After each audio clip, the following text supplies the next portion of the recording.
Hello दोस्तों, बात कर लेते हैं बैंक निफ्टी एनालिसिस मंडे के लिए कि क्या रहने वाला है हमारा मार्केट। मंडे को कैसे चलेगा, कौन से लेवल्स टूटने पे बड़े मूव आ सकते हैं, तो वो सारी चीज़ें हम लोग देखने वाले हैं। और फ्राइडे का सेशन भी डिस्कस करेंगे और हमने कहाँ ट्रेड प्लान किया था और आपका मंडे को क्या ट्रेड प्लान रह सकता है, तो वो सारी चीज़ें भी हम इस वीडियो के अंदर डिस्कस करेंगे। तो वीडियो को एंड तक ज़रूर देखना, आपको एक अच्छा खासा नॉलेज मिलेगा, अच्छे लेवल्स मिलेंगे जिससे आप उसको यूज़ कर सकते हो आप मंडी के लिए। ठीक है, तो फिलहाल वीडियो शुरू करते हैं।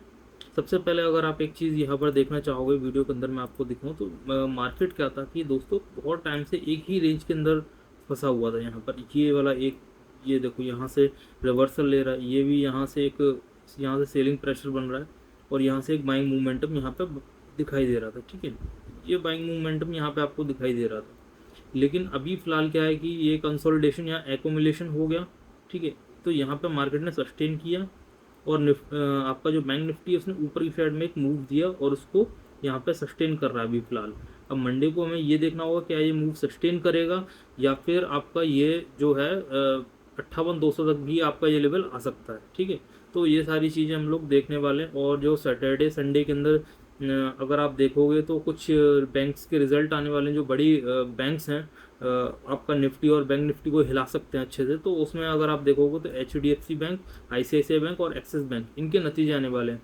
अगर नतीजे अच्छे आते हैं, ठीक है, तो ये एक गैप अप की पॉसिबिलिटी भी बन सकती है। अगर इनके रिजल्ट्स खराब आते हैं किसी भी तरीके से तो एक नेगेटिव आपको ओपनिंग या सेलिंग प्रेशर भी आपको बैंक निफ्टी के अंदर देखने के लिए मिल सकता है। ठीक है, और अगर हम बात करें फ्राइडे को, तो फ्राइडे को एक सेशन, बहुत अच्छा सेशन रहा, एक ब्रेकआउट मिला।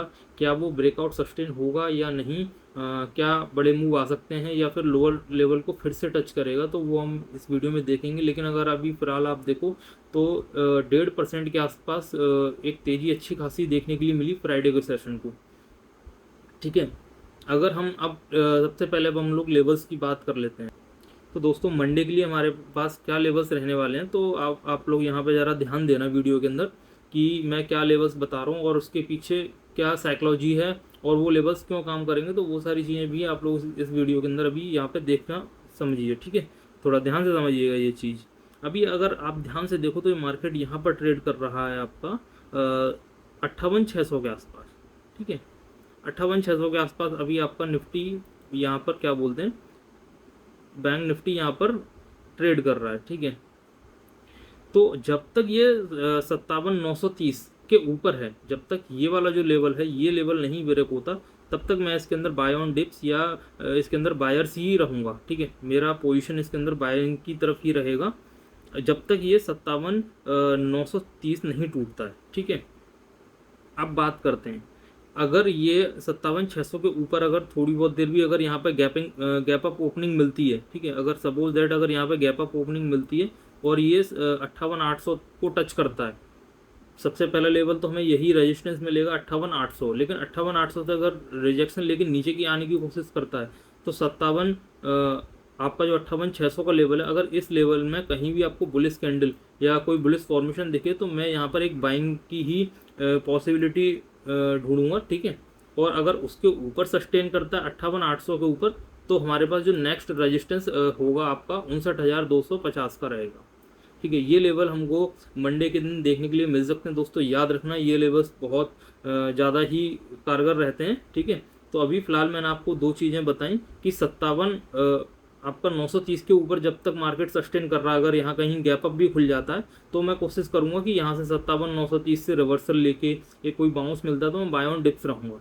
ठीक है, लेकिन अगर ये 57,930 का लेवल अगर गलती से भी टूट जाता है, डिसिसिवली इसको तोड़ देता है, तो यहाँ पर पूरा स्ट्रक्चर आपका नेगेटिव हो जाएगा। जब तक इस लेवल के ऊपर अगर मार्केट बना हुआ तो यहाँ पर बाय ऑन डिप्स कर सकते हैं, मार्केट के अंदर पॉजिटिविटी आपकी बनी रहेगी। लेकिन अगर ये लेवल गलती से भी तोड़ दिया तो फिर यहाँ पर मोमेंटम पूरा चेंज हो जाएगा, सेल साइड का प्रेशर बढ़ जाएगा, बायर्स की स्ट्रेंथ कम होने लग जाएगी इस जगह। ठीक है, तो फिर अगर ये 57,930 अगर लेवल ब्रेक हुआ तो आपको 57,550 का लेवल भी आपको देखने के लिए मिल सकता है। ये वाला लेवल 57,550 का लेवल भी आपको देखने के लिए मिल सकता है। दोस्तों याद रखना, आने वाले दिनों में अगर ये लेवल इस तरीके से टूटता है, अगर डिसिसिवली तोड़ता है, बड़े कैंडल्स बनते हैं और आपका वॉल्यूम भी सपोर्ट करता है, तो ये सारी चीज़ें हो सकती हैं नेगेटिव कैंडल्स के साथ में। और हमारे पास में रिजल्ट भी है, मैंने आपको बताया ICICI बैंक, HDFC बैंक, इन सब के रिजल्ट्स भी आने वाले हैं, तो आप ये चीज़ भी थोड़ी समझिएगा, ठीक है। अभी अगर ये देखें कि अगर कोई इस तरीके का बुलिश फॉर्मेशन बनता है तो 59,250 तक भी निफ्टी यहाँ तक भी जा सकता है, ये भी मैं आपको बता चुका हूँ। तो ये सारी चीज़ें अभी फ़िलहाल मंडे के लिए रहने वाली हैं, तो आप लोग बताइए कि आपकी क्या पोजीशन है, आपने क्या बाय कर रखा है या सेल कर रखा है, तो उसी के अकॉर्डिंग मैं आपको रिप्लाई दूंगा नेक्स्ट वीडियोज़ में, मैं वो पॉइंट्स भी इंक्लूड कर लूँगा। तो आप लोग प्लीज़ मुझे ये सारी चीज़ें आप लोग मुझे बताइए, ठीक है। अभी फ़िलहाल के लिए इतना ही। बैंक निफ्टी के अंदर हम किसी भी स्टॉक या इंडेक्स में बाइंग या सेलिंग की सलाह नहीं देते हैं। अगर कोई भी इन्वेस्टमेंट करना है तो उससे पहले आप अपना खुद का एनालिसिस जरूर करें। I am not SEBI registered adviser. तो प्लीज़ हैप्पी ट्रेडिंग, ध्यान से ट्रेड करिए, बिना स्टॉप लॉस के कोई भी ट्रेडिंग नहीं करना। बिगनर सबसे बड़ी गलती यही करते हैं कि वो विदाउट स्टॉप लॉस ट्रेड करते हैं, ठीक है। आपके पास में कितनी भी आप कन्विंस हो कि नहीं ये चार्ट के अंदर यहाँ से मार्केट ऊपर ही जाएगा, इसी तरीके से चलेगा, लेकिन विदाउट टाइट स्टॉप लॉस आप लोग ट्रेडिंग मत करिए। जो आपका कैपिटल है उस कैपिटल का सिर्फ 1 और 2% ही आप लोग इस्तेमाल करिए स्टॉप लॉस के लिए, ठीक है। तो वो सारी चीज़ें आप लोग कभी मिस मत करना। स्टॉप लॉस प्लस हेजिंग, ये दोनों चीज़ें आपके अकाउंट को सेव करेंगी, क्योंकि आपका स्टॉप लॉस और हेजिंग, जब तक आपका कैपिटल है तब तक आपके पास में ऑक्सीजन है एक तरीके से ये, ठीक है।